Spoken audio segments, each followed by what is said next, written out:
Search history ஓகேவா? இவங்க தேடி பார்த்த இப்போ போலீஸ் கிட்ட எல்லா டேட்டாவும் கிடைச்சிருக்கும்ல. Laptop, phone. ஸோ டக்டக்கோல இருந்தாலும் எடுக்க முடியும். நீங்க டெலீட் பண்ணீங்கனாலும் எடுக்க முடியும். இப்போ அந்த ஃபோரன்சிக்ஸ் எல்லாம் வச்சு எடுத்து பார்க்கிறப்போ, இந்த சர்ச் ஹிஸ்டரில வரைக்குமே வந்து அந்த இடம் எவ்வளோ பள்ளமா இருக்கும். அந்த இடத்துல வந்து எப்படி தள்ளி விடலாம்? எப்படி இது எல்லாத்தையும் பிளான் பண்ணலாம்? அப்படிங்கிறது எல்லாத்தையுமே சர்ச் பண்ணியிருக்காங்கன்னு தெரியுது. அடுத்த விஷயம் என்ன அப்படின்னு பார்த்தீங்கன்னா, 8த் பாயிண்ட் எல்லாம் முடிஞ்சிருச்சா? அப்புறம் நடுவுல காணாம போயிட்டாங்க. மறுபடியும் இன்னொரு ஊர்ல தான். கணவன் இறந்தாச்சு. இந்த பொண்ணே தான் மறுபடியும் போய் வந்து கணவன் காணோம்னு சொல்லி கேஸ் ஃபைல் பண்றாங்க. அப்புறம் உடல் கிடைச்சிருச்சுன அந்த பொண்ணு அந்த ஊர்ல காணோம். ஊர்லயே இல்ல. நார்த் ஈஸ்ட்லயே இல்ல. கிளம்பி எங்க போனாங்கன்னு பார்த்தோம்ல, 1000 கிலோமீட்டருக்கு அந்த பொண்ணு அன்ட்ரேஸ்டா இந்தியால போயிருக்காங்க. எப்படின்னு பார்த்தீங்கன்னா, பர்தா போட்டிருக்காங்க. ஸோ பர்தா போட்டு 1000 கிலோமீட்டருக்கு ஒரு கேப் எடுத்து போயிருக்காங்க.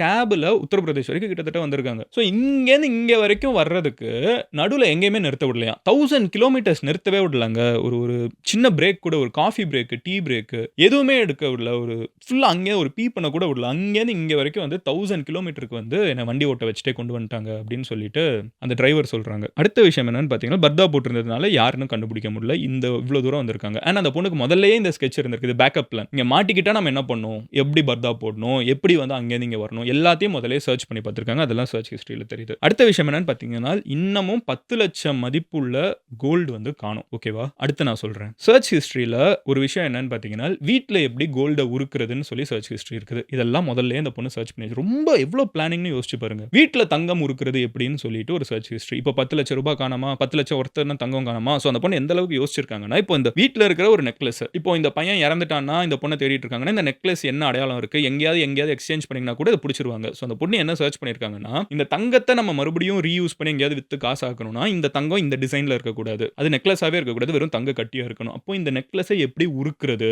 அப்படிங்கிறது வரைக்கும் சர்ச் பண்ணியிருக்காங்க. எந்த ஆசிட் யூஸ் பண்ணணும்? வீட்ல எப்படி தங்கத்த உருக்குறதுன்னு சர்ச் ஹிஸ்டரியில இருக்குது. இன்னும் ரூ. 10,00,000 ஒர்த்தான தங்கத்த காணோம். போலீஸ் கிட்ட அந்த பொண்ணு எனக்கு எங்க இருக்குன்னு தெரியும் அப்படின்னு சொல்லியிருக்காங்க. இன்னும் கைக்கு கிடைக்கல. இருக்கு. எங்க இருக்குன்னு தெரியும்னு இருக்காங்க. அடுத்த விஷயம் என்னன்னு பார்த்தீங்கன்னா, ராஜா ரகுவன்ஷி இருக்காங்கல்ல, அவங்களோட பிரதர். அவங்க என்ன சொல்றாங்கன்னா, அவங்க குடும்பத்தில எல்லாத்தையுமே வந்து ஃபோரன்சிக் இது டெஸ்ட் பண்ணி பாருங்க. உண்மைய சொல்றாங்களா? பொய் சொல்றாங்களான்னு. எனக்கு அது மொத்த குடும்பமுமே பொய் சொல்லுதுன்னு நினைக்கிறேன். இதுல இன்னும் நெறைய இருக்குது. அவங்க மழுப்புறாங்க. அதெல்லாம் போக அல்காவ கண்டிப்பா கூப்பிடுங்க அப்படின்னு இருக்காங்க. இப்ப நம்மளுக்கு எல்லாருக்கும் இருக்கிற பெரிய கொஸ்டின் என்னன்னா, அல்கா யாரு? இன்னும் போலீஸ்க்கும் தெரியாது. அல்காவ கூப்பிடுங்க.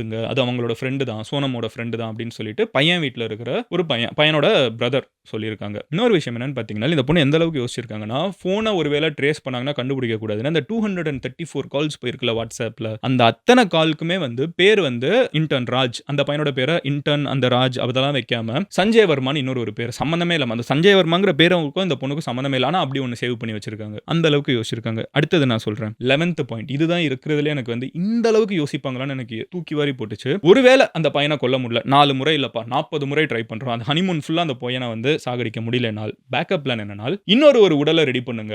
அந்த உடல எரிச்சிருங்க. எரிச்சதுக்கு அப்புறம் அது வந்து என்னோட ஐடி கார்டு, என்னோட டிரெஸ் அதெல்லாம் அத சுத்தி போட்டுருங்க. நான் இறந்துட்டேன், எரிஞ்சுட்டேன் அப்படின்னு நெனச்சிருவாங்க. அதுக்கப்புறம் நான் இங்கேருந்து தப்பிச்சு போய் ராஜ் அந்த இன்டர்னோட நான் ஒரு ஃப்ரெஷ்ஷான வாழ்க்கைய தேடிப்பேன். அப்புறம் அந்த ராஜோட சர்ச் ஹிஸ்டரி எடுத்து பார்த்தா, நேபாளோட அடிவாரத்துல எங்க போய் வாழ்றது? எங்க வந்து இந்தியன்ஸ் ஈஸியா மூவ் ஆக முடியும்? எங்க வந்து கண்டுபிடிக்க மாட்டாங்க? இந்த இதெல்லாம் அந்த பையனோட ஹிஸ்டரியில இருக்குது. இன்டர்நெட்ட யூஸ் பண்ணுங்கன்னா, எதுக்கு யூஸ் பண்ணியிருக்காங்கன்னு பாருங்க. அண்ட் லாஸ்ட் விஷயம் நான் சொன்ன மாதிரி மொத்த குடும்பத்துக்கும் நார்கோ டெஸ்ட் வேணும். இங்க இன்னும் நெறைய இருக்குதுங்கிறத ரொம்ப ஸ்ட்ராங்கா அந்த பிரதர் மட்டும் கிடையாது. கொஞ்சம் கொஞ்சமா ராஜா ரகுவன்ஷியோட குடும்பத்தில இருக்கிற நெறைய பேர் கேட்க ஆரம்பிச்சிருக்காங்க.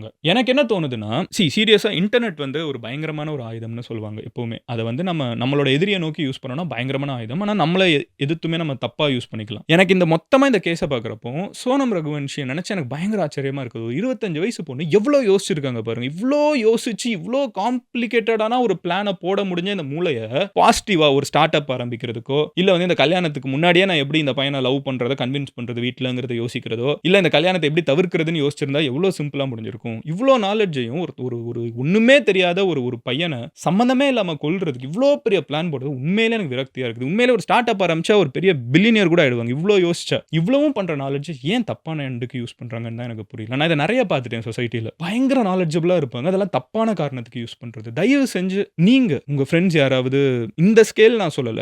பட் ஏதாவது சின்ன லெவல்ல கூட ஒரு ஒரு ஹேட்ரட், ஒரு வன்மம், ஒரு கொலை இந்த மாதிரி எக்ஸ்ட்ரீமான எண்டுக்கு போறவங்களலாம் சுத்தி இருந்தீங்கன்னா, அவங்கள கொஞ்சம் மாத்த பாருங்க.